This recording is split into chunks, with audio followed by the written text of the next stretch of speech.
All right, so I've spent the last 8 years in commercial real estate. I've done over 100 brokerage deals. I've closed 9 buildings myself, and I've made a lot of mistakes.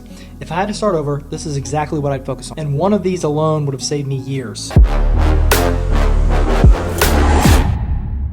So for me, this was never about the money. It was about time. Time with my kids while they're still young, time with my parents as they're getting older, to be able to take a cool trip whenever I wanted, wherever I wanted, having the time to work on what I want, when I want, and where I want. That's the real goal, not just the money. And what took me too long to understand is the strategy that you choose determines how long it's going to take you. So if you're new here, my name's Graham Story. I'm a commercial real estate investor and broker. I'm currently working on building my commercial real estate portfolio to $20,000 a month in passive income. Right now, I'm about 25% of the way there. And right here on this channel, I share that journey and what I'm learning along the way, as well as my podcast channel, which I'll link here.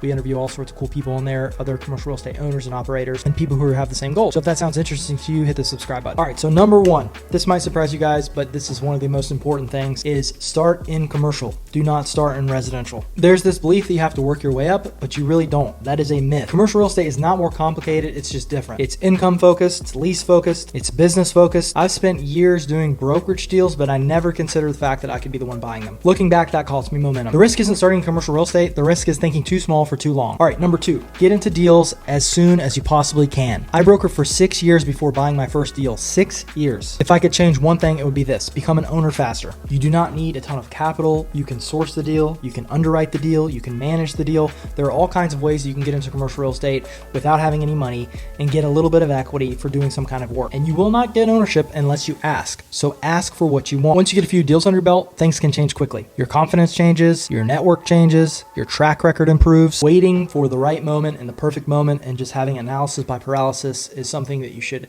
just skip and just take action. All right, number three, find a mentor and get into mastermind groups. One of the best pieces of advice I've ever received is only take advice from someone who's in the position you want to be in. I spent far too long listening to the opinions of other people who were not where I wanted to be. They had no experience in the field, and I just listened to what they were saying and took it like it was fact. If someone is not doing exactly what you want to do, then their advice is just a theory. So if you get around real operators, like in mastermind groups, things can change very quickly. It's not necessarily the things you're going to learn in these groups, although that is definitely a bonus. Really what it is getting around other people doing what you want to do and seeing it in action. When you see other people doing the things you want to do, it automatically switches something in your brain to think, oh, other people actually do that, therefore I can do that.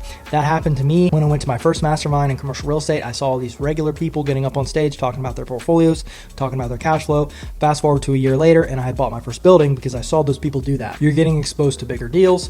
You're getting exposed to people setting bigger goals. You're getting exposed to creative structures. You're getting exposed to all kinds of cool stuff. So get into a mastermind as soon as you possibly can. We found one of our hard money lenders through a mastermind. We found some investors through a mastermind. Possibilities are just endless. And if you get in the right one, it can really open a lot of doors. Number four, master seller financing early and as soon as possible. 8 of the 9 buildings we bought in the last year and a half have all been through seller financing. That's not random, that was intentional. Most people think they need 20 to 30% down, they need perfect credit, they need all this capital, but not always. Seller financing is one of the biggest competitive advantages in commercial real estate, and if you can learn how to do it early, then it will accelerate your career tremendously. Early on, I didn't think it was a possibility because other people were telling me people don't actually do that, but that's not true.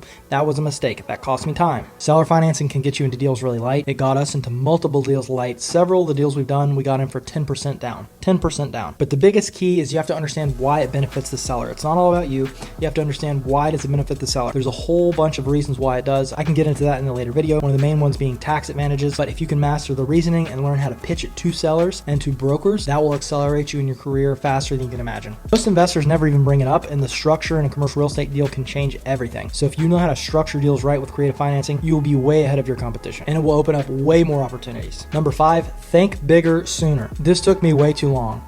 I was thinking very small. I was trying to solve all these small problems. I was caught up in all the little details. I was buying small residential rentals. I was playing with a small amount of equity. I was making small moves. Small moves and thinking small compound slowly. One commercial real estate deal and one big move can move the needle tremendously and change your whole life. And here's my closing thoughts.